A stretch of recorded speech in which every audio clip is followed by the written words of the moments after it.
परमपिता परमात्मा और उनकी सभी पवित्र आत्माओं को नमस्कार।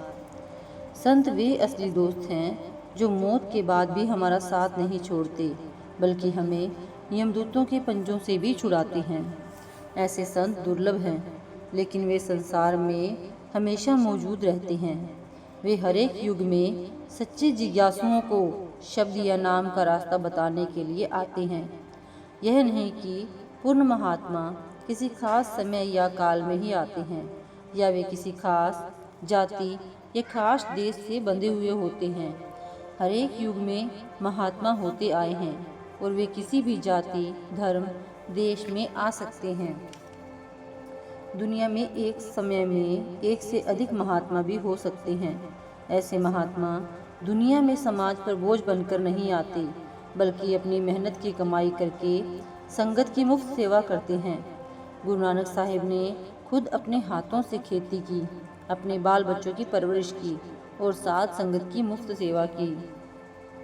संत महात्मा हमारा रुपया पैसा दुनिया के फायदे में लगा देते हैं, ताकि हमारी कमाई नेक और सफल हो सके और हमारे मन से पैसे का मोह या प्यार निकल सके।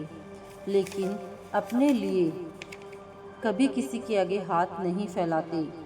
महात्मा खुद मिसाल बनकर दिखाते हैं कि किस तरह दुनिया में रहते हुए, दुनिया के काम काज करते हुए परमात्मा की भक्ति करनी है।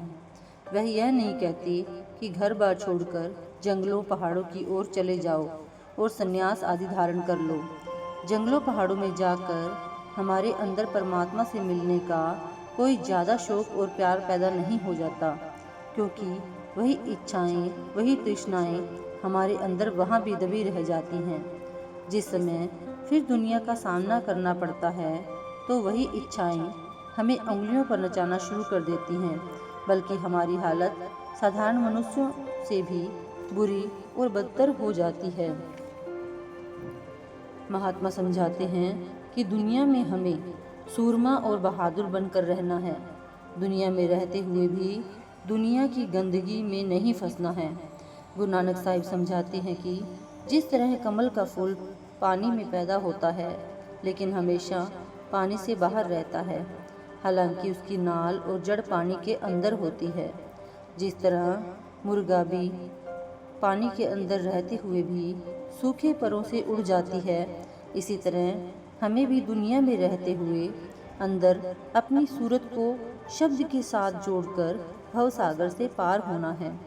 एक मक्खी जो शहद के किनारे पर बैठती है, शहद का स्वाद भी लेती है और सही सलामत उड़ भी जाती है, लेकिन अगर वह शहद के अंदर फंस जाए तो वह स्वाद भी नहीं ले सकती और तड़प तड़प कर अपनी जान दे देती है।